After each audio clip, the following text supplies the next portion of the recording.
galera, boa tarde. Mais um dia aí que a gente está aqui reunido, um feriado, para acumular muito conhecimento, para sem dúvida nenhuma enriquecer nossas mentes e agregar muito mais valor ao nosso serviço como personal trainer.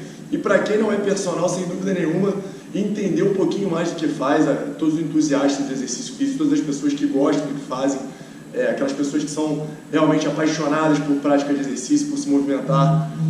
Hoje é um dia muito importante para você entender um pouquinho mais, cara, de uma das metodologias mais incríveis que surgiram aí nos últimos anos e que cada vez mais vem ganhando força, que é a metodologia voltada para o treinamento funcional, treinamento esportivo, a utilização de ferramentas como barras, kettlebells.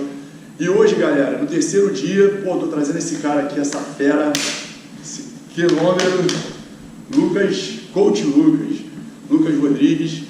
Só falando um pouquinho desse cara, gente, eu tenho que voltar alguns anos atrás, tem 3 anos aí, Lucas? 3 anos atrás, mais ou menos.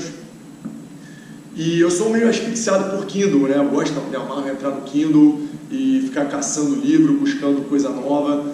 E eu me lembro quando eu comprei o livro do Pavel Tsatsouline, né? Que é o manual do kettlebell, o manual básico do kettlebell é o Pavel Tsatsouline. Pois é, e aí eu comprei esse livro, comecei a dar uma paginada e achei muito interessante tudo que ele falava sobre kettlebell.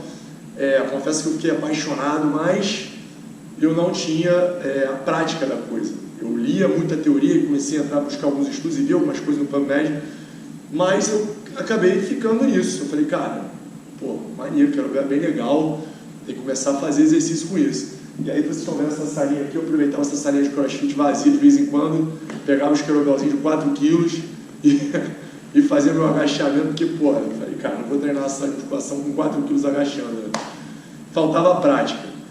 Quando esse cara chegou, eu confesso que a Bodytech Citar teve, sem dúvida nenhuma, uma revolução, cara. Você é um revolucionário aqui dentro, você é um cara que, sem dúvida nenhuma, implementou essa mentalidade dentro da academia, dentro do Citar, da gente utilizar mais kettlebell, de fazer exercícios muito mais voltados aí para a parte voltada para o esporte, potência, força. E, sem dúvida nenhuma, eu que gosto muito dessa área, deixamos aí os treinos dos nossos alunos muito mais divertidos. O kettlebell é uma ferramenta muito eficiente e muito voltada para a parte afetiva. Todo mundo gosta de treinar com kettlebell. Então, cara, não tem como não chamar um cara que nem você, que é, sem dúvida nenhuma, pioneiro aqui no Citar, cara. E a partir daí eu acho que a gente fez uma dobradinha boa, porque eu me lembro que eu te peguei um dia e falei, Lucas, me dá a prática. A gente veio para essa sala aqui e fizemos muitas práticas, e ali eu comecei a treinar com muito mais intensidade no kettlebell, e aí a gente conseguiu espalhar essa teoria aí pela academia e cada vez mais abranger pessoas aí. Você é um pioneiro, né? Então, nada mais justo do que chamar a fera máxima do kettlebell para falar com a gente aí. Eu queria, cara, que você começasse falando para a galera aí um pouquinho da tua experiência e, de fato, como você vê esse treinamento com kettlebell nos dias atuais, quais são os principais benefícios, né? Óbvio, a gente vai falar de levantamentos básicos também, de agachamento, levantamento terra, e esse cara é ultra especialista nisso, vocês viram o currículo dele. Então, irmão, a palavra é tua aí, valeu? Valeu, Betão. O Beto, para mim, é a maior referência como personal trainer. Hoje, se eu posso falar que eu sou um personal que tem algum sucesso, eu devo muito a esse cara, porque quando eu entrei em sala, eu era muito perdido. Eu entrei aqui no Citar, não sabia nada de atendimento, vivia com a cara fechada, e ele sempre me deu várias dicas. Então acho que foi muito importante. Ele fala que eu ensinei muito a ele, mas na verdade foi ele que me ensinou muita coisa. Eu ensinei pouquíssimas coisas a ele, ensinei alguns exercícios que eu posso ensinar para qualquer um o tempo todo, mas o que ele me ensinou na parte de personal trainer, como pessoa, isso aí é uma dívida que eu tenho pro resto da vida com ele. Isso aí não tem como pagar. Eu trabalho com CrossFit, né, já há algum tempo, desde que eu sou estagiário na CrossFit Limit. Hoje eu já sou professor lá, sou coach. Trabalho com kettlebell desde essa época. Eu conheci o kettlebell lá com a CrossFit Limit, com a Limit Treinamentos, que é a empresa que eu trabalho com curso também, desde essa mesma época de estagiário. Eu fui aluno da primeira turma da Limit Treinamentos e desde então não saí mais. Trabalho como staff hoje, técnico lá, ajudo o Evaldo, que é outra pessoa que eu devo muito também, foi meu mestre e continua sendo. Me ensinou muita coisa e me ensinou muito sobre kettlebell. E eu comecei a perceber que o Kettlebell é uma ferramenta que, assim, como o Beto falou, as pessoas gostam de treinar com o Kettlebell. O Kettlebell é desafiador. Cada vez que você faz o exercício Kettlebell, você quer fazer mais, e quer aprender mais, e quer ficar melhor. A ferramenta, além do que o Beto já falou aqui sobre ela, é uma ferramenta versátil, você consegue trabalhar força, potência, vários exercícios integrados, que hoje em dia a gente está falando o tempo todo que a gente tem que trabalhar o corpo de forma integrada. Então o Kettlebell é a ferramenta do treinamento integrado. Se a gente pensar numa ferramenta que trabalha o corpo assim, pensando em cadeias miofasciais, que a gente fala, né? Seu corpo é ligado do pé até a cabeça, em várias linhas. O Kettlebell trabalha de forma exemplar toda essa cadeia, todas essas linhas o tempo todo. O treinamento de Kettlebell é muito eficiente nesse sentido. E aí a gente vê vários exercícios que hoje são famosos, todo mundo pratica aí, TGU, swing, nem todo mundo pratica ainda com a expertise que deveria. Alguns treinadores tentam passar sem ter ainda o cuidado técnico que eu vou falar hoje do TGU, alguns detalhes básicos ali para você ensinar, que é o detalhe que eu lembro que quando a gente começou a treinar, velho, você sabia até executar um movimento, mas não sabia os principais detalhes do exercício, que fazem toda a diferença quando a gente pensa em, por exemplo, sobrecarga. Uma coisa que se fala muito hoje em dia de movimentação, movimento, mas quando a gente pensa em movimentos com sobrecarga, a gente fala de agachamento, supino, terra, o desenvolvimento, o press, ou o TGU mesmo, feito com sobrecargas altas. A gente precisa ter um padrão de movimento para executar força. Isso é um detalhe muito importante, que algumas pessoas negligenciam. A gente precisa ter um padrão de movimento específico para a execução de força. São regras que você deve seguir ali para ter a melhor qualidade de movimento e eficiência. Então, a gente vai começar falando de que, Beto? Kettlebell ou os levantamentos? Não, acho que vale a gente dar um overview aí de Kettlebell, que eu acho que talvez seja o foco principal hoje, é onde eu quero mais, quero explorar. Se eu pudesse pegar da LPO também, porque eu sei que tu é fera nisso, mas como a gente tem um tempo reduzido, eu acho que o Kettlebell é sem dúvida nenhuma um ponto que eu queria explorar mais, e depois a gente pode fazer algumas variações de barras, com agachamentos e variações de levantamentos também, enfim. Para quem não conhece o Kettlebell, o Kettlebell é uma ferramenta que, a origem dele tem diversos pontos. Rússia, Alemanha, China. Inclusive na China tem uma ferramenta que eles utilizam até hoje chamada cadeado de pedra, que é igual um Kettlebell, só que feito de pedra. É bem diferente, é uma parada bem louca, rústico. E os caras continuam treinando até hoje. Só que a origem mais conhecida é na Rússia. Em 1704 apareceu lá no dicionário russo a palavra giria, que aí eles estavam falando sobre Kettlebell. E qual é a origem dessa história? Que nessa época as pessoas trocavam comida, né? Tinha os festivais lá agrícolas, a galera ia lá para trocar comida, para se divertir e tal. E tinha aquelas balanças onde você botava os pesos, né? E a comida de um lado e o peso do outro, para equilibrar lá e você ver quantos quilos tinha ali. E eles perceberam que esses pesos poderiam ser usados para brincar, para fazer determinadas brincadeiras. Eles começaram a fazer desafios de força com o Kettlebell. E aí começou a ficar muito famoso em toda a Rússia. E a partir daí, isso se difundiu. Rapidinho, Lucas. Fala aí. Não, mas olha pra lá. Filma essa dupla que tá entrando aí. Você tá filmando? Nem, porra! O coach ladeira. Cara, a gente tá com a galera de peso dentro da sala aqui, mano. Dá uma filmada na tua cara agora, Emerson. Filma na tua cara, vai. Filma mesmo. Pega a direita, não. Pega a direita, irmão. Esse painel maravilhoso. Agora sim. Vai travar o Instagram. Acompanhando aí as feras bravas. Você tá. É isso. Não, é só porque não tinha como registrar. Continua aí. Vai travar o Instagram, galera. Tá muito pesada aqui essa sala. Ele ficou pesado agora. Então, desde essa época, o Kettlebell começou a ficar muito famoso na Rússia, inclusive virou um esporte. Hoje a gente chama de Girevoi, o praticante de Kettlebell na Rússia é chamado de Girevik. Só que quem difundiu essa ferramenta no Ocidente foi o cara que o Beto falou lá no início, o Pavel. O Pavel Tatsline, ele trouxe essa ferramenta para os Estados Unidos. Como é que fala o dele? Pavel Tatsline. Pô, tu fala o nome do cara errado, é 1 milhão de anos. Obrigado. Já grande aprendizado do dia. O Pavel levou essa ferramenta para os Estados Unidos na década de 90, inseriu inclusive no exército americano lá. Hoje é praticado O querobel é usado como ferramenta de treinamento para as Forças Armadas dos Estados Unidos. E desde então não saiu mais e entrou no CrossFit também, o que ajudou a difundir muito essa ferramenta.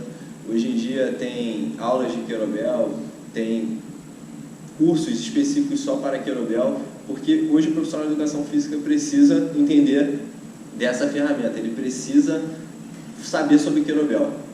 Hoje o profissional que não entende querobel, eu acredito que eles estão um passo atrás no mercado, né? Sem dúvida. Eu acho que o entendimento hoje do querobel como ferramenta de treinamento, seja para força, seja para potência ou para mobilidade, que a gente utiliza bastante aqui, vocês vão chegarem a entrar aqui no Citar de manhã, qualquer aula que você vê do Beto ou de outros grandes profissionais, você vai ver o querobel sendo utilizado como ferramenta. E é uma coisa, né, Lucas, que você precisa de um quadrado desse, de um querobel e do peso do corpo do cara, bicho. Você já consegue botar o cara para fritar em 20 minutos se você quiser fazer um treino de mais intensidade.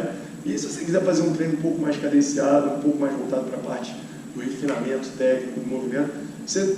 É uma das grandes vantagens do querobel, é essa praticidade. Você precisa de um querobel e esse querobel pode ser utilizado para diversos exercícios e diversas valências. Você pode trabalhar força com determinados exercícios que a gente vai falar, ou potência com outros exercícios que são mais específicos, ou mobilidade com alguns outros exercícios. Então, uma das coisas que eu sempre falo é entender não o querobel como uma ferramenta de treino, mas entender onde ele se encaixa no seu treino. Quais exercícios se encaixam melhor aqui, quais se encaixam melhor aqui, onde o TGU fica melhor, onde ele pode ser melhor utilizado. Muitas vezes algum exercício é subutilizado por ele estar no momento errado do treinamento. Só o fato de você colocar aquele exercício no momento certo, ou no momento certo da priorização, né, do planejamento do treinamento, você consegue utilizar melhor os benefícios do querobel. Não, perfeito. E aí, acho que os principais exercícios que todo mundo conhece hoje são o TGU. O TGU como uma ferramenta que para mim é um dos exercícios que mais constrói força, mobilidade, estabilidade, tudo. Se você quer deixar esse cara, transformar ele de um nível sem condicionamento para condicionado, dá TGU para esse cara. Eu garanto que ele não precisa de exercício aeróbico para sentir o aeróbico no TGU. O TGU é um exercício completo, ele trabalha de forma global todas as valências físicas. Todas as partes do corpo, todas, de uma forma bem integrada, né? Um dos exercícios que a gente mais trabalhou lá, quando a gente começou a treinar aqui junto, querobel, foi o TGU, porque é um exercício muito emblemático. Conheci o Lucas, eu fazia com 4 quilos de TGU. Hoje eu botei o zerinho no final, meu garoto. Não, eu fazia com 4, cara. 4 quilos morrendo, bicho. E aqui, ó, o cotovelinho quebrando aqui. Cara, e foi um dos melhores aprendizados da minha vida foi ter começado a treinar querobel e planejar o treinamento do querobel. Uma das coisas que eu vou falar no curso que eu vou dar aqui no Citar no dia 20 de julho, um curso só de querobel, é sobre como planejar uma sessão de treino no querobel. Eu acho que, cara, com o querobel você consegue fazer uma sessão de treino de treinamento. Exatamente. Pelo fato dele ser tão completo e conseguir trabalhar tantas valências, você consegue, de forma muito simples, montar uma sessão de treinamento e deixar o treino muito interessante. É uma coisa que o Beto fala muito, de você transformar o treino do seu aluno dinâmico, interessante, desafiador, divertido. Acho que as pessoas têm gostado do que estão fazendo. Exato. Para mim, nada cada vez mais claro, o melhor treino para o aluno é aquele que ele gosta de fazer. Exato. Não é a melhor, o querobel não é a melhor ferramenta, mas ele é uma das melhores para trazer esses benefícios ao treino do seu aluno. Trazer, além dos benefícios fisiológicos, né, que a gente está falando, que é força, potência, trazer esses benefícios de desafio, de diversão, de dinamismo no treino dos alunos de vocês. Então, acho que praticamente a gente falou muito aqui sobre os benefícios que o querobel pode trazer para vocês. Quer falar sobre a prática agora? Agora vamos porque a galera está ansiosa, desesperada, que é a parte prática. Acho que vale a gente começar a fazer, enfim, fica à vontade aí de escolher. Vamos falar do TGU então? Pode ser. Pode ser, né? Pode. Eu vou pedir pro Emerson demonstrar o TGU pra gente. A gente pode fazer esse espaço aqui. Pode, eu já botar essa câmera aqui. Não, aqui eu acho que tá tranquilo. A parada aqui é bem caseira, entendeu, mano? Bem underground mesmo. Agora... Qual que é o outro? Desculpa. Pode ser. Tá pesado. Aqui pra fingir que tá pesado. Aqui pra fingir que tá pesado.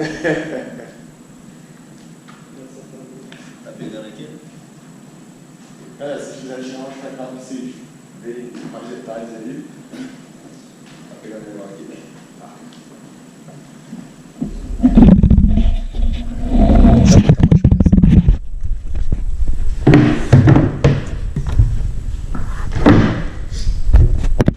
Agora tá perfeito.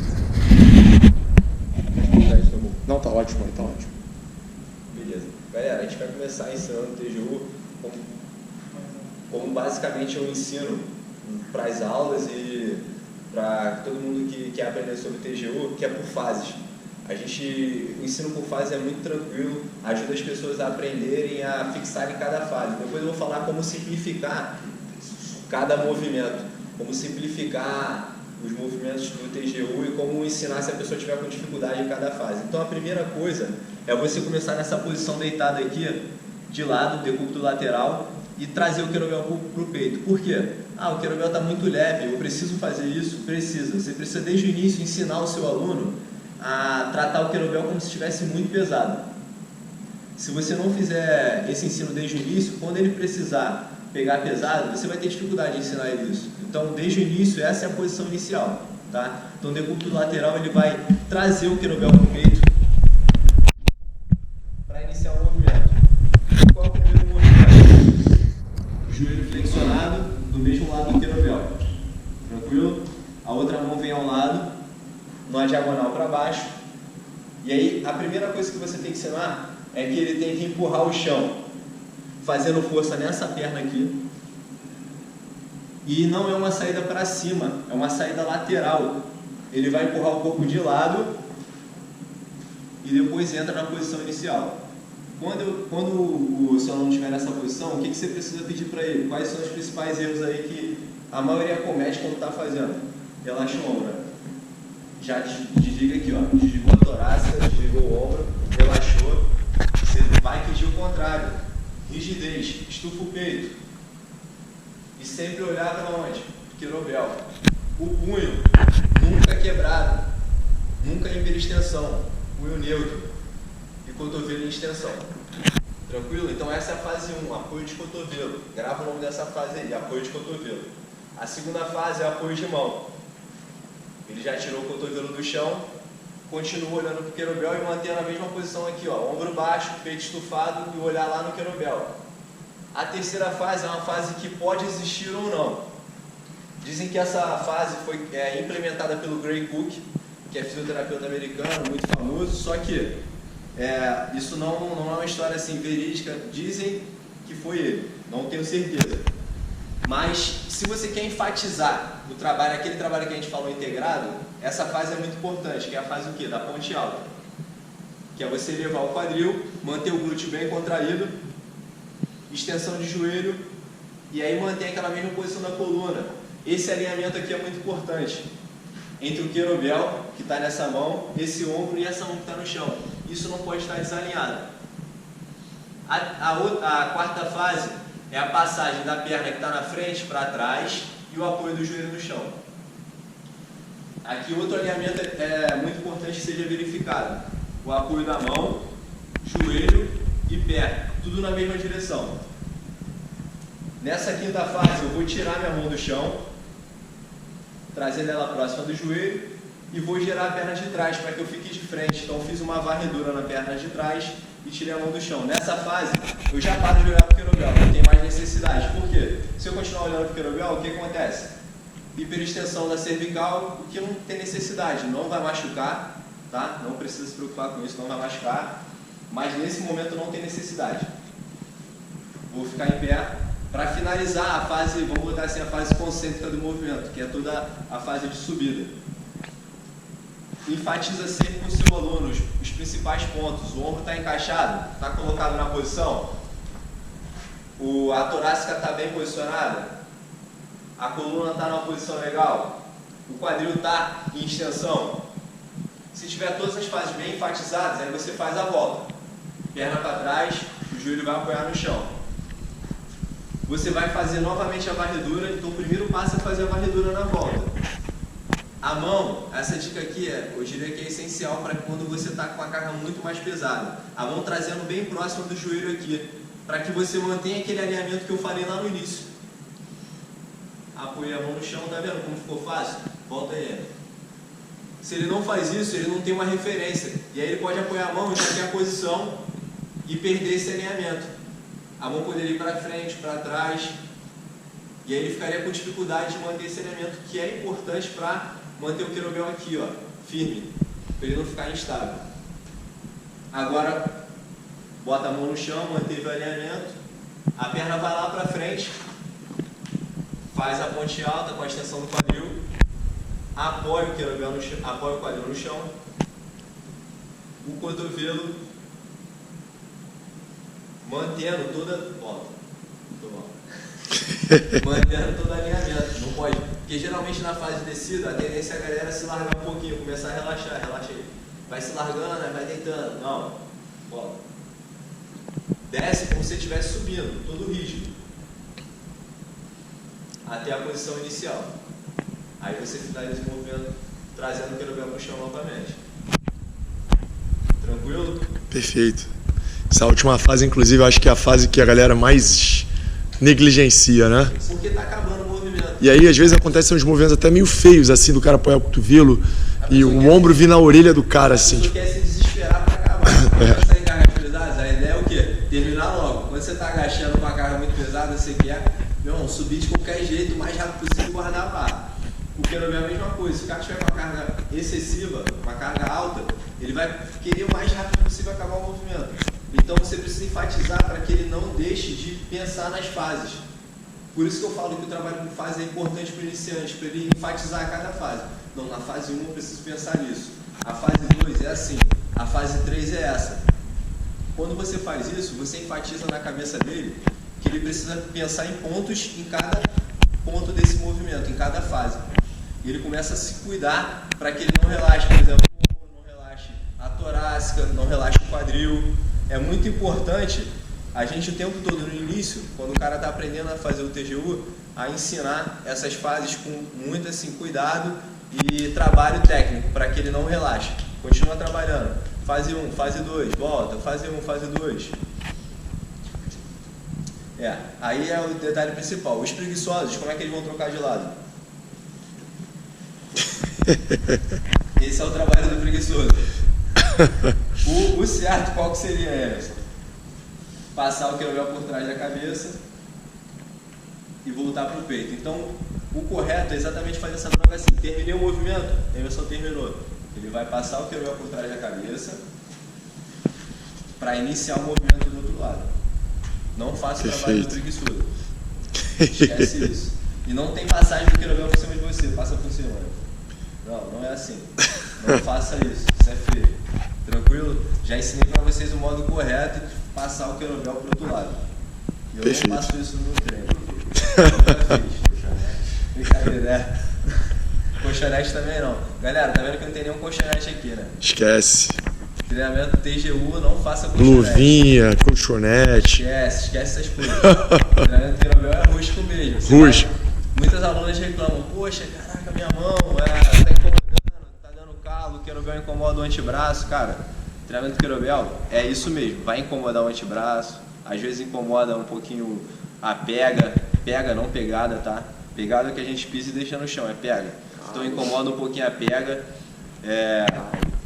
calo é direto, esquece. Depois a gente vai falar um pouquinho de swing e quem treina swing com muito volume sabe que a mão fica calejada. Mas os benefícios que a ferramenta traz são muito maiores do que esses pequenos detalhezinhos aí. Excelente, acho que esse é um detalhe que, se eu puder, eu vou deixar até aquelas headlines lá escritas, galera. Pô, essa é a parte... Porque a gente acaba tendo muita resistência, principalmente de uma galera que é mais conservadora com essa questão de mão, porque, não, vou ter calo na mão e não quero fazer isso. Cara, os benefícios são muito maiores, né? São muito maiores do que um calinho na mão, que, sei lá, tá incomodando um pouquinho o antebraço. E com o tempo, o Beto mesmo passou por isso, pelo treinamento, ele começou a treinar com cargas maiores. O que estava incomodando no início já não incomoda mais. E agora ele já está treinando com cargas maiores e está sentindo incômodo novamente. Por exemplo, um querobel de 40 kg já faz total diferença. Ele te esmaga e aí você começa a sentir dores diferentes quando você treinava com 20. Mas é adaptável também. Assim como eu passei por isso e hoje estou fazendo já com cargas maiores, continuo sentindo alguns incômodos, mas galera, não tem nada a ver com lesão, a gente não está falando de lesão, a gente está falando de incômodos de treino que acontece durante o treinamento, normal. Depois do treinamento passa. Excelente, Lucas. Irada. Me diz uma coisa, TGU tem mais alguma coisa? Tem dúvida se a galera tiver... Mas acho que as dúvidas vale a gente deixar pro final. Vamos deixar pro final? Pra gente passar o conteúdo todo. Vou dar só algumas dicas então aqui, só de ensinamento. Tá ótimo. Galera, o que eu falo muito lá na CrossFit, quando eu estou passando para os estagiários sobre como ensinar o kettlebell, é trabalhar por fases. Então, vai lá, Emerson, entra na posição inicial. Digamos que o Emerson está com dificuldade para posição de saída, vai lá. Ele está com dificuldade de sair com o kettlebell do chão. Então, a dificuldade dele é sair com o kettlebell do chão porque ele não consegue fazer a força adequada, na direção correta. Lembra que eu falei que a saída é lateral para depois ele apoiar o cotovelo? Então é uma diagonal. Então se o aluno está com dificuldade nessa saída, ele está saindo para cima. E aí ele acaba fazendo o quê? Uma inversão na coluna, força pra caramba no abdômen que às vezes ele não, nessa região anterior do abdômen que ele não tem. E ele tem muita dificuldade de sair com o kettlebell. Ele fala assim, cara, não consigo fazer essa saída. Então enfatiza a sua saída com ele. Faz só essas primeiras fases. Apoio de cotovelo. Volta. Apoio de cotovelo. Boa. Volta. E aí enfatiza para ele o quê? Essa posição aqui e força para empurrar o chão com essa perna. Então ele vai fazer força aqui e aqui para sair do chão. Enfatiza essas fases com ele. Por exemplo, o teu aluno está com dificuldade na ponte alta. Vai até a ponte alta. Ele está conseguindo fazer a extensão completa do quadril. Então você enfatiza só essa fase aqui com ele. Faz a ponte alta, estende completamente, volta lá para o início. Ele vai trabalhar só essas fases. Até ele conseguir fazer bem cada fase dessa para que ele passe para a próxima. Não, perfeito. Tranquilo? Então eu ensino você quebrar o movimento em pequenos movimentos. Funciona muito bem para quem está com dificuldade em determinada fase. Muitas vezes ele passa por alguma fase que está... Aí você identifica ali que ele sempre erra. Aí você vai lá e enfatiza só essa fase com ele. Tranquilo?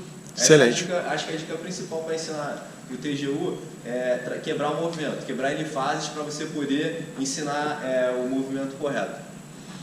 Não, perfeito. Cansou, Emerson? Vou te contar uma história. Um peso desse aí, cara? Teve um curso aqui no... 8 foi aqui no quilos. O Evaldo, na época eu era estagiário do Evaldo, aí ele, não, tu vai demonstrar o TGU pra mim? Eu falei, tranquilo, achei que ele ia pegar um kettlebell de, sei lá, 10 quilos, eu falei, 10 quilos é tranquilo. Cara, ele pegou um kettlebell de 20 quilos e ele ficou falando uns 15 minutos, porque tu conhece o Evaldo, né? Sabe que ele fala pra caramba. E ele começou a falar, mano. O kettlebell tava tremendo assim, e eu comecei a pingar assim de suor, e a galera, cara, eu acho que ele tá passando mal, mas, pô, segurar 20 quilos aqui durante uns 10 minutos Não é dá, sacanagem. esquece. A gente fez, esse kettlebell tem quanto? Tem 12? Acho que tem 10 isso. Então dava pra ficar em uma meia hora aí fazendo. Dava pra ficar meia hora 8 fazendo. quilos. 20 quilos aqui, eu desesperado já falando, caraca, acabar logo essa explicação, pelo amor de Deus. Pelo amor de E o Deus. pessoal perguntando, não, quero tirar uma dúvida. Eu falei, não tem dúvida não, amigo, acabou. Acabou, bicho. Tem mais demonstração nenhuma depois dessa. Tá tudo claro, pô. E aí, e agora, Betão? Então, cara, eu acho que vale agora, Lucas. Pô, TG, eu acho que tá claro pra todo mundo. Quem quiser mais detalhes, procura o Lucas aí, porque vai ter um cursinho excelente dia 20 de julho aí. Não dá pra perder, não. Bom, eu acho que agora vale a gente entrar naquela... Você acha que dá pra fazer swing? De repente fazer uma progressão aí no high pull aí e entrar num clean, no snatch, alguma coisa assim? Dá pra gente Fazer falar um pouquinho de progressão. Progressão, talvez, uma coisa bem... Porque meio que o swing é o básico. Básico. O cara tem que aprender o swing pra poder Ir pros outros. avançar nos outros no resto. Pega um pouco mais pesado, né?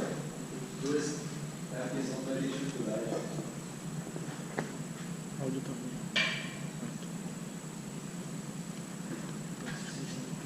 Tá bom.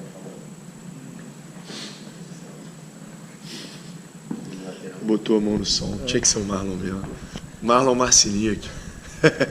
Galera, a gente vai falar agora do swing. O swing do TGU. O TGU só, dá uma quebradinha aí, Beto. O TGU, aonde que você vai encaixar ele no seu treino? Basicamente, como a gente usa, ou na parte de mobilidade, que ele é muito utilizado, ou na parte de força. Tá? Ele serve muito bem para essas duas opções aí. Já o swing é um movimento de potência, é um movimento muito bom para treinamento de potência, que a potência significa o quê? Força versus velocidade. Então é um movimento que deve ser feito com sobrecarga e com velocidade. Um erro muito comum que a galera comete, pega um kettlebell muito leve e começa a fazer movimentos muito esquisitos que a gente vê no salão de musculação. Parece um agachamento sumô misturado com flexão de ombro, né? E não está trabalhando potência Aquele nenhuma, agachamento. que é o principal benefício do exercício, eles não estão fazendo. Porra, Lucas, antes de eu te conhecer, eu fazia desse jeito, cara. Mentira, cara. O Betão não tinha ainda o swing... A malemolência. A malemolência, mas ele aprendeu bem. Eu vou pedir para o Emerson mostrar como seria o swing adequado, tá? Ele vai mostrar pra gente a saída, desde o ponto principal da saída até o final, como guardar o kettlebell, e depois eu passo com as explicações. Esse é o swing como deveria ser feito, tá? Que a gente não vê na academia. O que a gente vê na academia é outra coisa. O swing como deveria ser feito é esse aqui que o Emerson vai mostrar.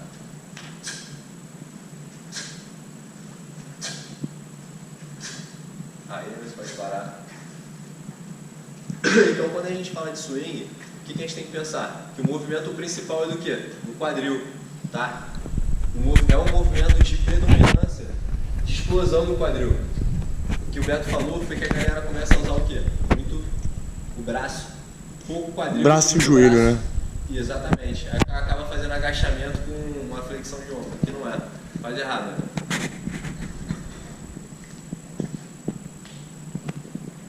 Esse aí seria o errado, que o Emerson está fazendo agora. Ele não está usando nada de potência de quadril e só a força que ele tem no braço para levantar o kettlebell. Pode parar. Ser demonstrador de kettlebell não é fácil não. Dá trabalho. Primeira coisa, para fazer o kettlebell swing existe um ângulo adequado. Vem pra cá.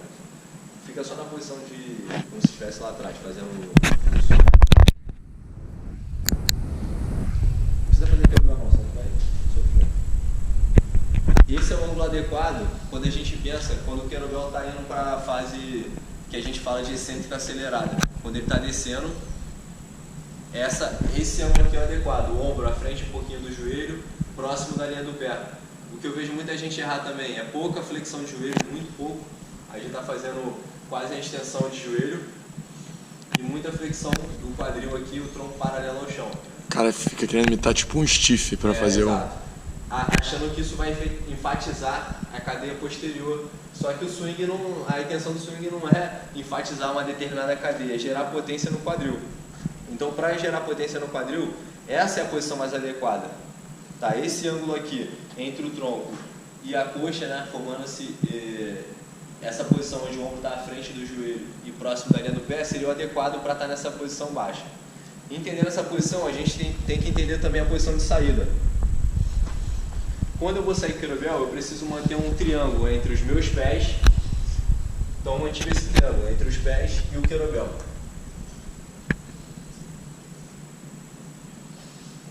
Peito estufado, e quando eu falo peito estufado, vocês vão ver que muitas vezes eu falo esse tipo de dica que a gente usa como referencial externo.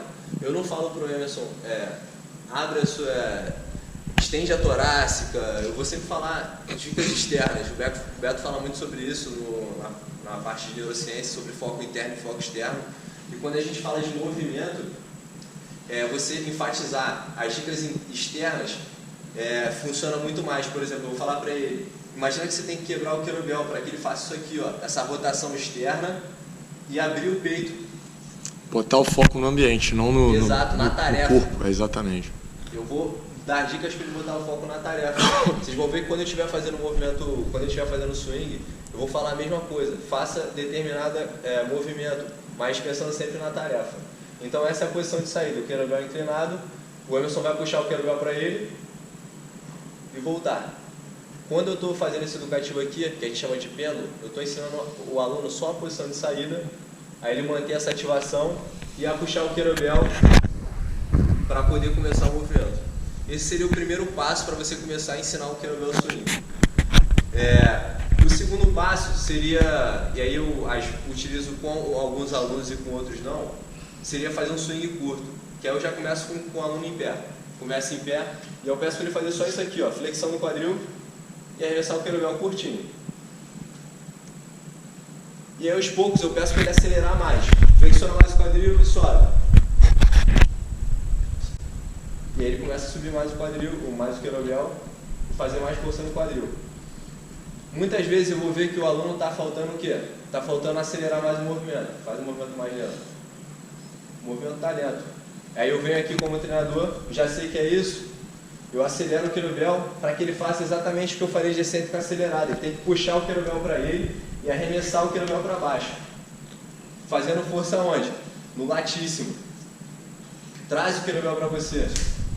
Aí, recupera. Treinar swing pesado deixa o latíssimo no dia seguinte destruído. Dolorido, doído. Treinamento de kettlebell não é um treinamento específico para membros inferiores. Se você está pensando nisso, esquece. Integração total. Quando a gente está falando aqui de swing bilateral. Então, o primeiro passo é o cara aprender o swing bilateral, fazer bem esse tipo de trabalho para depois ele evoluir para o trabalho unilateral. Porque a maioria dos exercícios de kettlebell, quando a gente for ver, são unilaterais. Então, eu enfatizei o trabalho bilateral com ele, ele aprendeu bem, meu aluno aprendeu a fazer o pêndulo, já sabe fazer o swing, e agora eu vou passar para o unilateral. Hoje, galera, eu não estou ensinando aqui todos os passos para ensinar o swing, existem várias formas. Sim. Se a gente for parar só um overview mesmo, uma passagem geral. Se a gente for parar de educativos aqui, tem milhares de educativos para ensinar kettlebell swing. A gente está dando só algumas dicas aqui para você ficar mais atento. O trabalho unilateral já começa a dificultar um pouquinho, principalmente o trabalho de cadeias cruzadas. E aí você começa a enfatizar o trabalho contralateral, e aí o cara vai ficar, além de trabalhar latíssimo, glúteo, quadríceps, começa a trabalhar, sentir outras regiões paravertebrais, eletores da espinha. Aí você vai falar assim, cara, que esse exercício é completo, e é realmente isso, é um exercício muito completo. O trabalho unilateral, qual é a diferença principal? Praticamente só o outro braço que vai sair do movimento e vai acompanhar o kettlebell.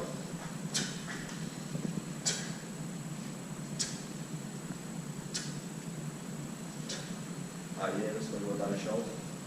Então, o que mudou? Ativação? Nenhuma. Em relação à posição inicial, o que você tem que fazer, não muda nada. Só esse acompanhamento do braço contralateral no movimento. Então, quando o kettlebell está no alto, o outro braço está onde? Acompanhando ele indo para trás, para frente, para trás, para frente. É muito importante essa coordenação para que o movimento não fique esquisito. Tenta fazer. Eu sei que é difícil, mas tenta fazer. Mais coordenado. Tipo, o braço na direção contrária. É mesmo. Difícil. Exatamente. Fica bem estranho. Esse braço ele ajuda exatamente nessa coordenação. Então, quando ele começa a coordenar o braço, você vai ver que vai melhorar a ativação até do glúteo, tudo.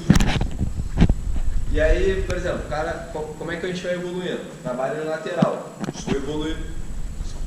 Vou evoluir para o high pull, swing e high pull. O swing e high pull já é um segundo passo para que eu construa um movimento maior, que é o snatch, que a gente vai mostrar também. Esse é o snatch. Então, a partir do swing bilateral, vocês já conheceram o unilateral. A partir daí, você já parte para o high pull e o snatch. Foi exatamente o que eu fiz com você, lembra, Beto? Lembro. Quando você falou que queria aprender, eu quero aprender a fazer o snatch e tudo mais. O que a gente fez foi exatamente isso. Eu ensinei bem o bilateral com o Beto, enfatizei as fases. Ele aprendeu a fazer o movimento com clareza. Depois ele passou para o unilateral, fez o unilateral muito bem. Aí eu falei, Beto, agora é a hora da gente aprender. E aí ele começou a fazer o high pull, a treinar as fases. Fez o high pull, depois começou a fazer o swing soco. Mostra aí.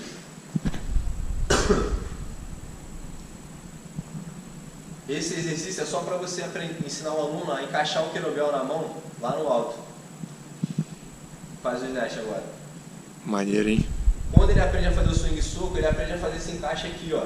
Do kettlebell em cima da cabeça. Quando o cara não sabe fazer isso, o que acontece, Anderson? Olha o kettlebell capotando, batendo no antebraço. Sei que tá um direto pesado. Vai machucar. De novo. Errado. Capotou, bateu. Quando o cara não sabe o swing soco, acontece exatamente isso aí. Você vai ver isso direto. Porque o cara não aprendeu a fazer esse encaixe que acontece lá em cima. Quando eu jogo o kettlebell para cima, eu preciso fazer esse encaixe, eu preciso encontrar o kettlebell, que eu falo sempre com os alunos. Você não pode deixar o kettlebell encontrar você, é você que tem que encontrar ele lá em cima. Se você esperar, ele vai te bater.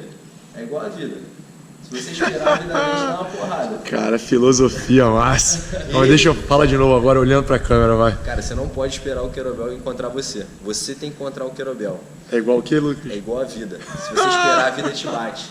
E você não pode deixar isso acontecer. Incrível, irmão. Então, fez o high pull, fez o swing soco, você já está pronto para fazer o snatch correto. E aí o snatch com certeza é um movimento mais complexo, mas eu diria também que é um dos movimentos assim, onde você consegue trabalhar o corpo de forma bem completa. Quem fez a gente que é da linha de treinamentos, a gente tem um desafio lá entre a gente, né? Que a gente tem que fazer o chamado teste de snatch, que é um teste que tem que ser feito na Strong Force, que é a certificação em kettlebell, a maior certificação do mundo em kettlebell. E aí ele propôs que toda a equipe tem que fazer isso. Eu fui o primeiro a fazer e aí a partir de então todo mundo fez, o Emerson também fez. Então a gente tem que fazer o snatch com 24 quilos, 100 repetições em 5 minutos. O Luan fez também? Luan fez. Quem fez mais rápido, você ou ele? Eu não sei, cara, não lembro. Ué, ele tá ali. Não sei. Manda ele, pergunta pra ele aí, cara, Luan, não lembro. Mas provavelmente fui eu, porque eu sou melhor. É disso que eu gosto, treta. Intriga. Brincadeira. Mas eu sou melhor mesmo. O pior é melhor. Mas no kettlebell eu sou melhor. O Emerson pode falar um pouquinho da dificuldade que foi fazer o teste. Eu lembro que quando eu estava treinando para o teste... São 100 em 5 minutos? 100 snatch com 24 quilos em 5 minutos. 5 minutos. A forma como você faz não importa, você pode fazer tudo de um lado só. Só que tem um ideal, né? A gente prioriza fazer iguais pro mesmo lado. O formato de bom também.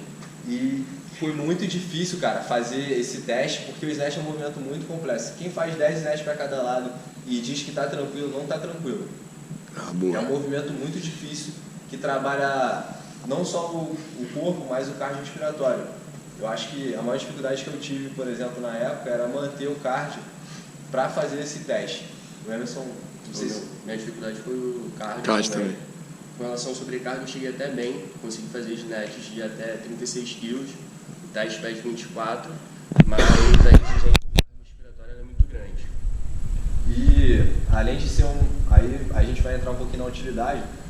Esse exercício pode ser utilizado para o cardio? Cara, pode. Você pode utilizar o snatch para melhorar o cardio do seu cliente? Pode e deve. Desde que ele aprenda, né, a técnica adequada, tudo que você tem que usar. O Beto também eu já vi ele utilizando com os clientes dele. Ele pode falar um pouquinho da experiência dele com o exercício, como é que foi para ensinar. Mas eu acho que é um exercício excelente, só que tem que ser bem ensinado. Como eu falei aqui, existem fases que você tem que respeitar, fases que você deve ensinar, que ele tem que aprender bem para poder fazer o movimento adequado. Não, excelente. Acho que, Lucas, dá pra gente fazer só um overview de novo aí com o Emerson, dessa progressão que você fez aí, claro. Meio que de uma forma mais contínua, de repente fazendo 5 para cada, claro. Direto, só pra gente então, a primeira fase, resumir essa progressão aí que você fez, que é bem legal. É aprender o swing bilateral. Como a gente ensina? Podendo aprender um exercício chamado pêndulo, faz o pêndulo 5 vezes aí, que é um educativo, que é só essa fase de tirar o kettlebell do chão e colocar na posição inicial, para ele aprender a posição inicial do movimento. Aí beleza, eu costumo ensinar o swing curto, isso já tem vários educativos, tá? Só estou dando alguns. Swing curto também funciona, e aí você começa como forma de aprendizado a acelerar o movimento, e aí o cara já aprendeu a fazer o swing e a saída. Aí, Emerson. O cara aprendeu o swing bilateral bem, aprendeu tudo bem, ele vai para o lateral, faz 5 para cada lado.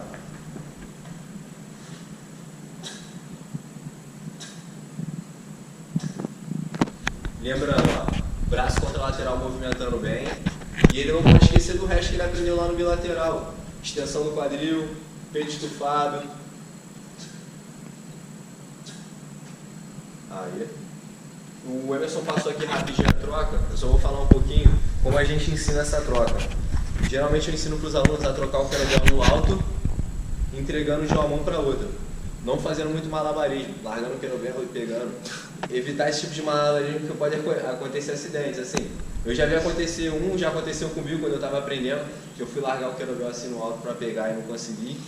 E aí, ainda bem que não matou ninguém, não tinha ninguém na direção. Mas evitar esse tipo, tentar ser o mais seguro possível. Então arremessar o querobel, esperar ele chegar próximo da mão, entregar para continuar o movimento. Fazer de novo, só a troca. Principalmente se o querobel for uma rachada, né? É, exato. Entregar, ó, bem próximo de uma mão para outra. Passar mesmo, entregar de uma mão para outra esse querobel para ser seguro, essa troca aí. Foi. O Emerson falou aqui da diferença do querobel. Tem querobéis que não são assim. Esse aqui é de ferro, então ele ajuda na aderência, né? Apesar de magoar um pouquinho a mão, ele ajuda na aderência.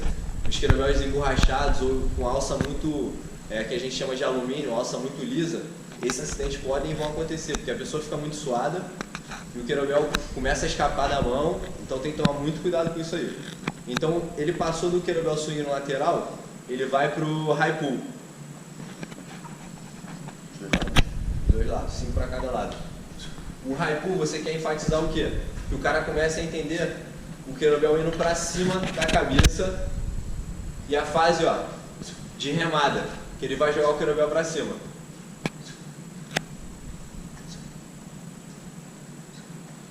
Depois do high pull é o swing soco. Então eu já comecei a ensinar pro cara que ele vai jogar o querobel para cima fazendo a remada e vai encaixar esse querobel lá em cima agora fazendo o soco. O soco é exatamente só para ensinar essa fase aqui de encaixe. Pode parecer bobeira, mas cara, muita gente erra nessa fase. E é uma pancada atrás da outra. E aí fala assim, cara, eu não quero mais treinar isso, porque isso machuca. Não é o querobel, não é o exercício que machuca, é você que não sabe executar bem. Então ele fez o swing high pull, fez o soco, agora ele vai pro snatch.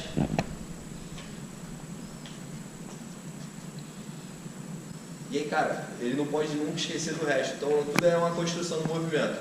Extensão do quadril, peito estufado, olhar para frente, extensão de joelho.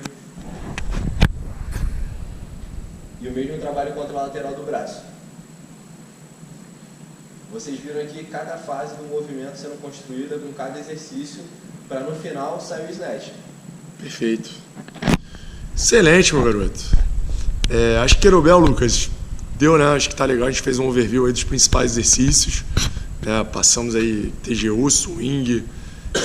Não dá para falar de tudo, é muita coisa. Exigiria 6, 8, 9, 10 horas.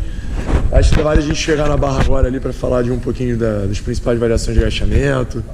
Vamos nessa? Vamos embora. Cansou? Se a gente for falar de agachamento, galera, a gente primeiro tem que falar dos setups. Eu acho que o que mais a galera erra no agachamento, ou seja, em qualquer tipo de levantamento, é não estar atento aos setups do movimento. O setup é o quê?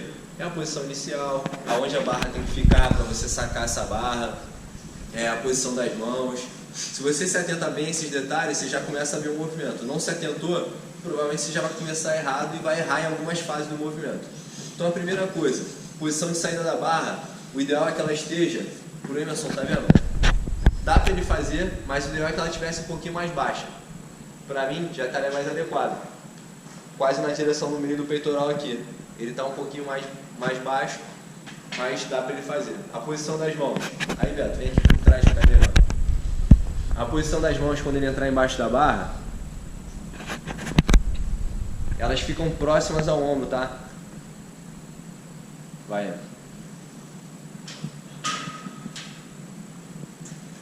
As mãos próximas. Por que eu não quero essas mãos muito afastadas? Porque eu não estou falando de barra baixa, agachamento de barra baixa, eu estou falando de agachamento de barra alta agora. Depois a gente vai passar pela outra fase. O primeiro é o barra alta. Então, agachamento de barra alta, a barra fica em cima do trapézio, um pouquinho abaixo do pescoço aqui, em cima do trapézio superior. E aí as mãos próximas ajudam a manter essa posição aqui da coluna, ó.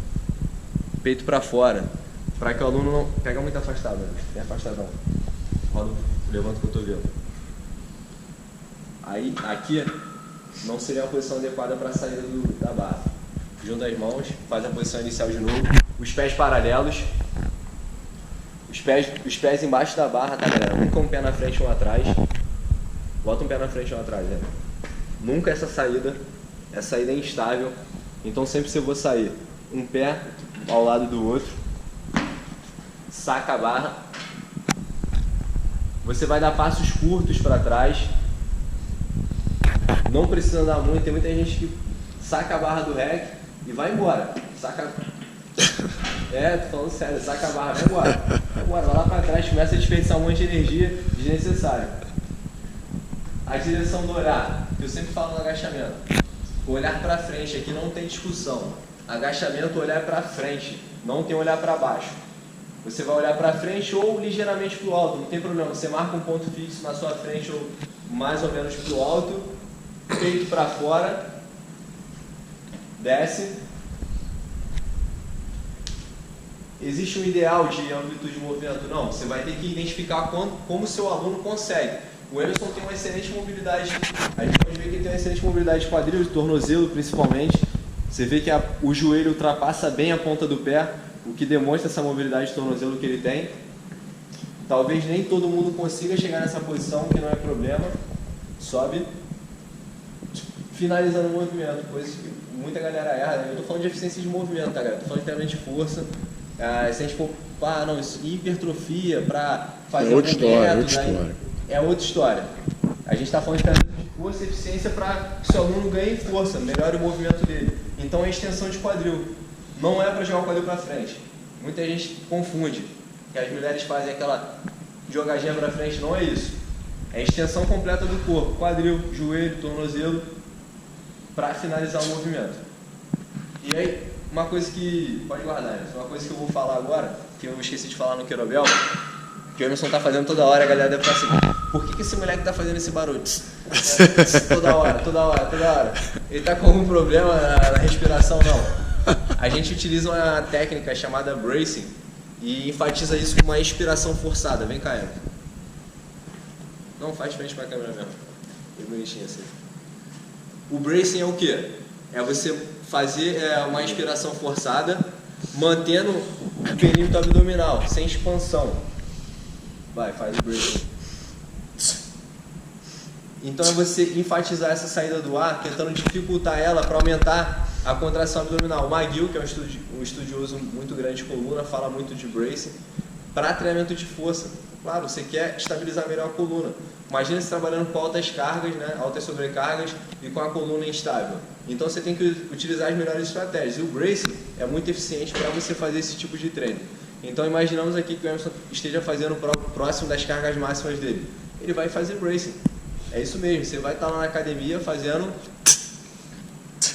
Não sinta vergonha, vocês vão ser zoados de desodorante, o pessoal zoa de gás, pergunta se está saindo gás, está vazando gás, vocês vão ser zoados de tudo quanto é coisa aí. Mas é importante vocês esquecerem isso aí e enfatizarem no movimento. Lembra que o Beto falou, se liga no interno não. Esquece, exatamente. Foca ali na barra, na tarefa que você tem que cumprir. Então, outro detalhe do agachamento importante é a posição dos pés. Boa. Não. Posição dos pés. Existe uma posição adequada ideal? Não. Só que, para que eu tenha uma boa amplitude de movimento, eu preciso ter no mínimo uma distância mínima ali entre os pés. Se eu tiver com os pés muito colados, Emerson, faz aí. Aí que você é um caso meio sacanagem. Meio sacanagem. Isso é sacanagem, né, Beto? Mas beleza, eu acho que eu consigo aqui. Se eu tiver com os pés muito próximos, eu vou ter uma redução da minha amplitude de movimento, tá? Agora, se eu consigo afastar os pés, eu consigo melhorar isso. Inclusive, essa rotação externa aqui, a gente vai falar agora de jogar o joelho para fora, é essencial para a manutenção da postura da coluna. Quando os meus pés ficam voltados para frente, existe uma tendência, tá? Existe uma tendência, não estou dizendo que acontece com todo mundo, por exemplo, com o Emerson não acontece, mas existe uma tendência à perda... Calma aí. A perda das curvaturas da coluna. Então os pés retos, né, voltados para frente, eu adianto, né, ou seja, eu adianto o impacto entre o fêmur e o acetábulo, diminuindo. Imagina que está perdendo a coluna antes. Existe essa tendência aqui, quando os pés estão voltados para frente. Perde mais. Isso aqui, acontecer. Porque o fêmur encosta lá no acetábulo, o quadril não tem como mais manter essa posição, então ele gira e a coluna arredonda automaticamente. Eu não estou falando de, o pessoal chama de retroversão pélvica ou tilt não, estou falando de perda de curvatura da coluna. E aí quando a gente fala de perda de curvatura, a gente está falando de segurança, tá? Então eu estou falando da segurança do seu aluno. Qual é o mais seguro? Para o agachamento que a gente está falando de sobrecarga, manter os pés mais voltados para fora, vai te dar maior amplitude de movimento e maior segurança para a coluna. O joelho, na mesma direção do pé. Então, se o pé ficar rodado um pouquinho para fora, o joelho também tem que acompanhar essa linha aí. Não adianta eu estar com os pés... Volta um pouquinho para dentro do pé. Que agora roda bem o joelho para fora. Isso aí também não é adequado.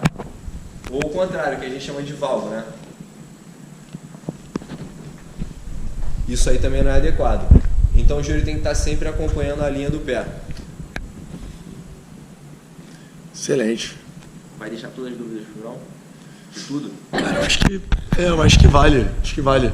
Vamos dar uma passadinha no terra agora e a gente finaliza. Pode ser? Pode.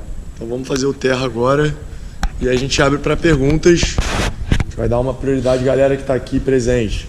Se quiser perguntar, já pode elaborar uma pergunta aí, pra gente já vai fazer. E depois a gente vai abrir umas 3 perguntas para a galera que está aí. Não tá? Galera, então, já prepara a pergunta aí pro Lucas. A gente vai selecionar 3 perguntas aí para fazer para ele, beleza? Galera, levantamento terra. Eu acho que é a confusão geral no treinamento, assim, tirando os profissionais que estão mais atualizados, muita gente tem dúvidas sobre levantamento terra e confunde com agachamento. Essa semana mesmo aqui, dentro da sala da musculação, eu tirei essa dúvida de um aluno. Ele estava com a ficha, na ficha estava levantamento terra e ele estava fazendo agachamento. Estava fazendo agachamento com a barra na mão. Então, primeira coisa, a posição inicial do terra é bem diferente do agachamento. Os pés agora, eles já não ficam mais voltados para fora, eles ficam retos. A perna mais próxima da linha do quadril, no agachamento a gente fica mais aberto, um pouquinho mais para fora, de uma maneira geral, tá? Estou falando são dicas gerais para todo mundo, mais global. Claro que vai ter uma pessoa que vai precisar afastar mais os pés, alguém que vai precisar fazer com os pés mais juntos, não tem problema. Mas de uma maneira geral, essa distância aqui para o agachamento funciona. Já para o terra, eu trago um pouquinho mais próximo e meus pés mais voltados para frente. Então, Emerson, entra na posição inicial.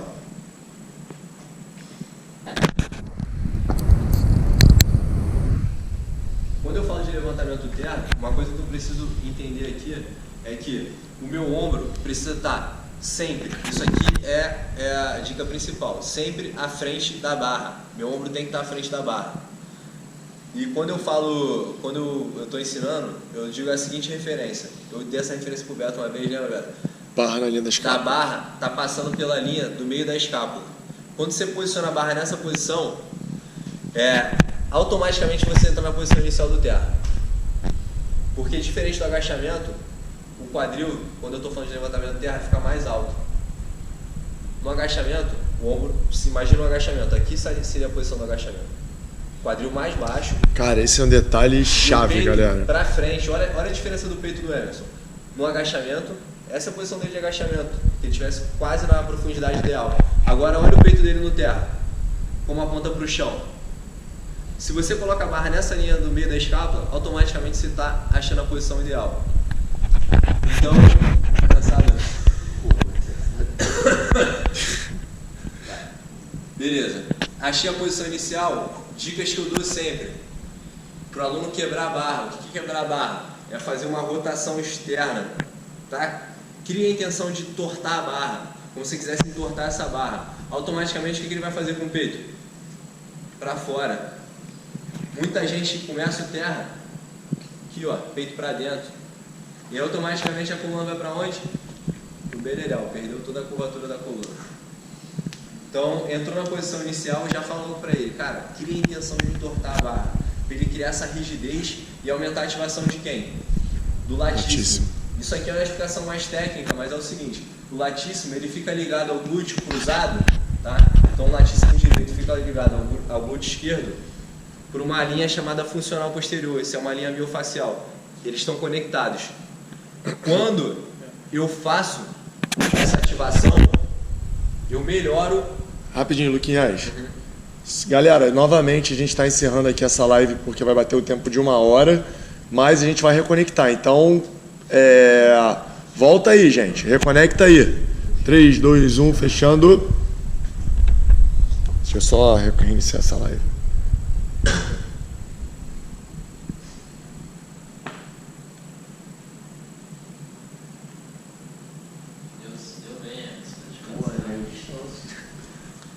Botei lá só a FS. Só treino até 5 repetições. Cara, vou botar pra ficar 1 minuto parado aqui. Inspira aí, meu garoto. Aproveita aí. Deixa eu ver esse aqui. Tô seco.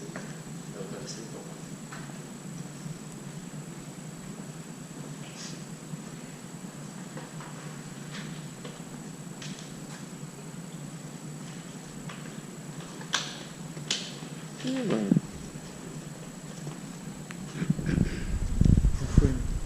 Só tá falando.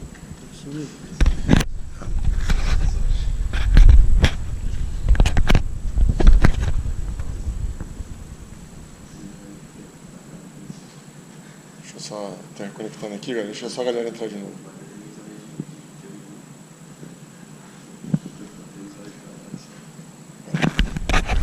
Quando bater umas 15 aí, tu me avisa.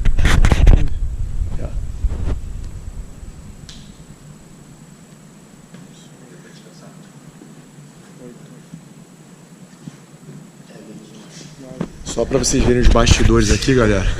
Que coisa maravilhosa. Bastidores. Irmão. Irmão do seu estagiário mais brabo aí da Rede Bodytech. Foi escolhido como o melhor, né? Isso aí. Dá isso, toma aí agora. Tô fora. Vamos lá, volta aí. Volta. Vamos lá, galera. Então, essa dica de entortar a barra é muito importante. Pega essa dica aí que é muito legal. Você vai, com certeza, já ver a diferença no levantamento de terra do seu aluno. Outra dica, aí, aproxima um pouquinho aqui, velho. Que a gente dá como referência também, para o pé não ficar muito próximo da barra. O que acontece quando o pé está muito próximo? O pé não, no caso a canela, né? A tibia ali. Você vai empurrando a barra para frente e ela sai da posição inicial. Uma dica que a gente dá é você colocar o pé nessa posição aqui, ó, que a barra fique na linha do cadarço, tranquilo? No meio do pé ali, é ali que a barra deve estar, ela não pode estar muito próxima da tíbia também não, tranquilo? Então você vai entrar na posição inicial, dá aquela dica lá pro teu aluno, ó, entorta a barra, para ele criar aquela ativação que eu falei da linha funcional posterior, entre o latíssimo e o glúteo, e vai falar para ele, olha para frente. Sai com a barra sempre próxima e coloca a barra no chão.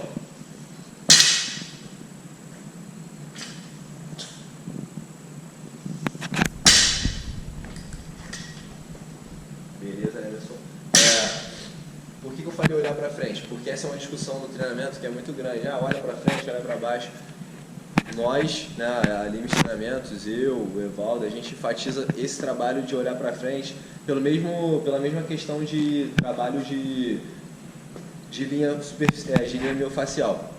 Quando eu olho para frente, eu aumento a ativação da linha superficial posterior, que fica ligada na cabeça, passa por toda a sua coluna, passa pelo glúteo e fica ligado lá no pé.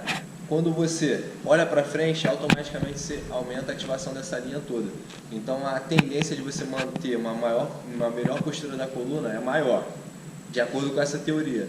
Mas isso é uma linha de pensamento, né? Importante frisar isso, né, Lucas? É a nossa linha de pensamento. A gente nunca fala de verdade absoluta, a gente fala de... No treinamento a gente sabe que não tem verdade absoluta. Exatamente, perfeito. Hora ou outra, uma coisa que era verdade absoluta cai perfeito. E aparece uma outra verdade, e assim vai ser sempre. Só que essa é a linha que a gente trabalha hoje pensando em treinamento de força. Estagiário, professor mais bonito da Rede Bodytech, fenomenal. Então, não existe verdade, como o Beto falou, mas a gente trabalha assim, e as dicas que eu uso com os meus alunos. Não vai machucar olhando para frente, não vai. Cara, não tem estudo científico que mostra que olhar para frente no levantamento terra, né, no deadlift, machuca. Então, ninguém pode afirmar isso. Perfeito. E se você fica tranquilo com o seu aluno, se ele não tem nenhuma restrição, né?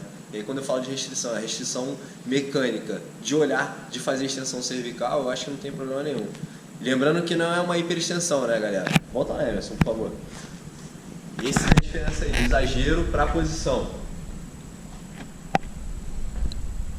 Exagero. Não é isso, a gente não está falando disso, a gente está falando de olhar para frente. Perfeito. Tranquilo?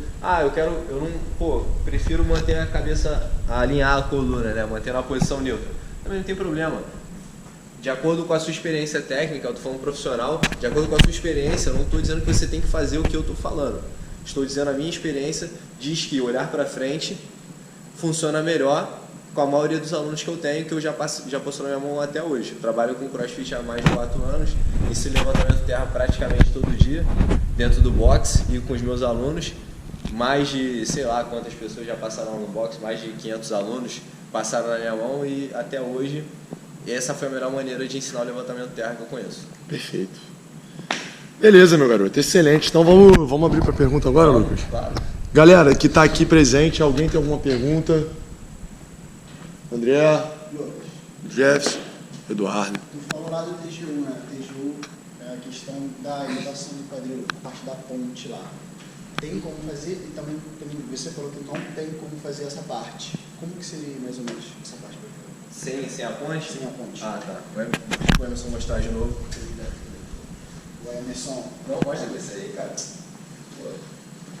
Última demonstração, tu quer pegar o pedal mais leve? Vai ser 16, né? Então, toda a fase inicial de novo ali, o que o Eduardo falou é da terceira fase, quando eu falei da elevação de quadril, vai lá, apoio de cotovelo, apoio de mão, Já vai e direto. ele não fez a elevação de quadril, ele trouxe a perna direto para trás. Isso é importante frisar que isso não é um erro, né, Lucas? Não é um erro, não é um erro. É o que eu falei lá, pode ser feito ou não, depende do que você quer enfatizar. Geralmente a gente enfatiza esse movimento se a gente está com a carga muito alta. Então, por exemplo, o Beto falou que fez 40, né? Eu acho que você fez com ponte alta, com 40 ainda, né? Isso. Mas se ele estiver pensando só em desenvolvimento de força, o ideal seria que ele não fizesse a ponte alta, porque é mais uma fase.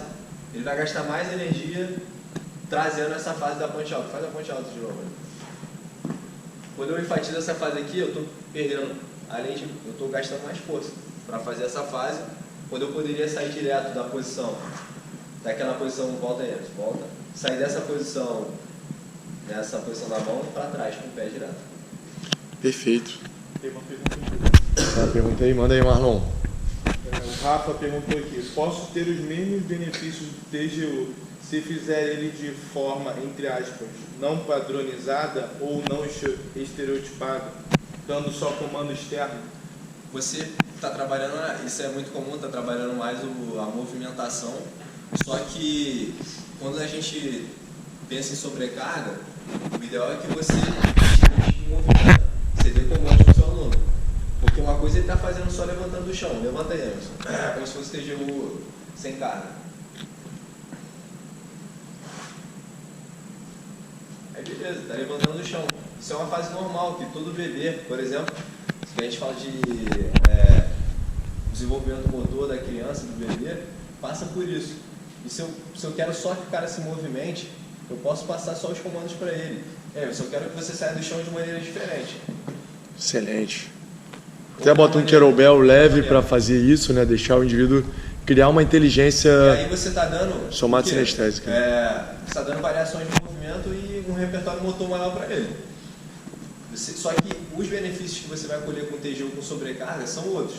A gente está falando de trabalho de força, de novo. Perfeito. Quando a gente faz força, a gente precisa de determinados padrões para a melhor execução e eficiência do movimento. Perfeito. Quando a gente fala de melhora da movimentação, aí já é outra coisa. Não tem problema nenhum, você pode fazer os dois. Eu, inclusive, faço os dois com meus alunos. Tem horas que eu mando eles, dou comandos externos e eles fazem determinadas, por exemplo, saída do chão, eu falo para ele, você tem que tirar esse kettlebell do chão, ficar em pé da maneira que você achar que você consegue.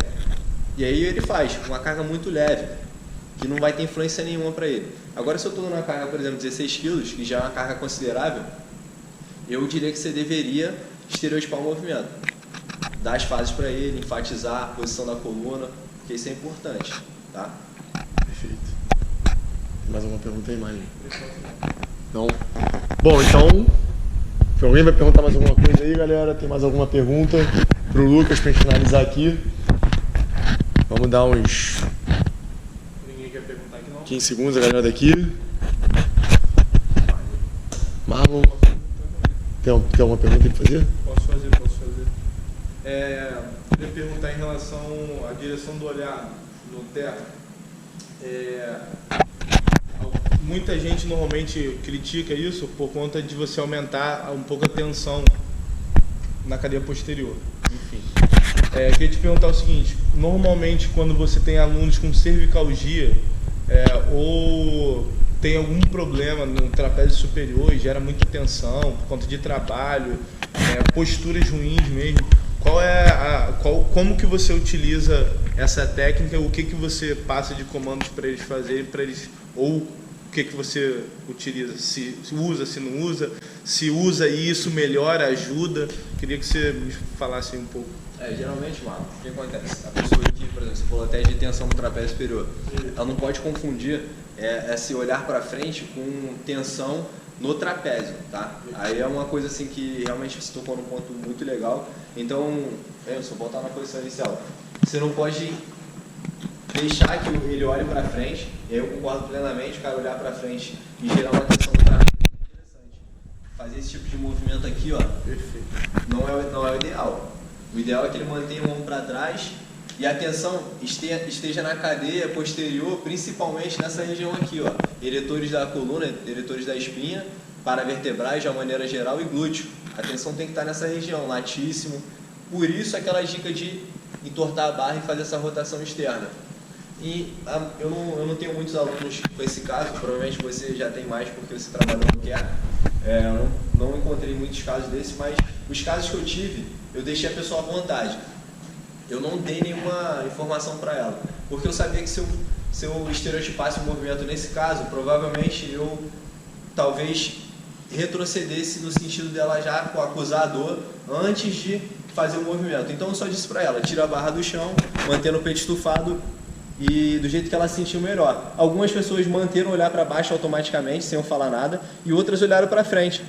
Para vocês verem que nem sempre a dor, né, o Marlon, o Beto estuda muito isso, estão ligadas à manutenção de uma posição específica. Perfeito. É muito mais, talvez, uma cinesiofobia causada, por exemplo, o médico falou que eu não posso tirar o peso do chão. Já começa a doer nessa hora. Exato, e aí quando ela chega aqui para treinar com a gente é a mesma coisa. Se eu falar para ela a mesma frase que o médico falou, sendo que é um movimento natural, ela vai estereotipar: não, cara, esse movimento aí vai doer. Ih, já doeu. Não vai fazer não, já era.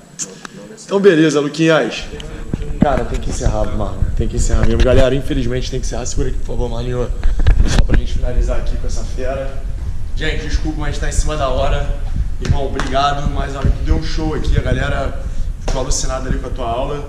Pessoal, a gente vai depois disponibilizar esse material, o link pra vocês assistirem quantas vezes vocês quiserem. Essa aula desse cara que, como eu falei pra vocês, é referência nesse assunto.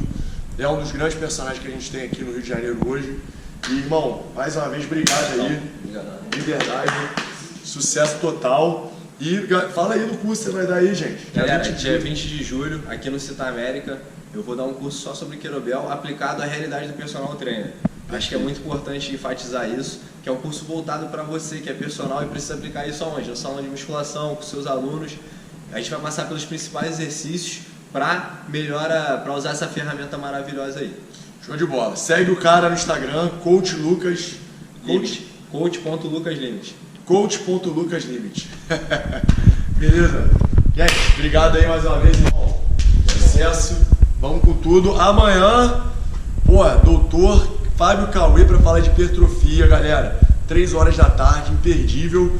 A gente vai completar a primeira metade do nosso ciclo de palestras. Não dá para perder, beleza? Pra cima, galera. Grande abraço.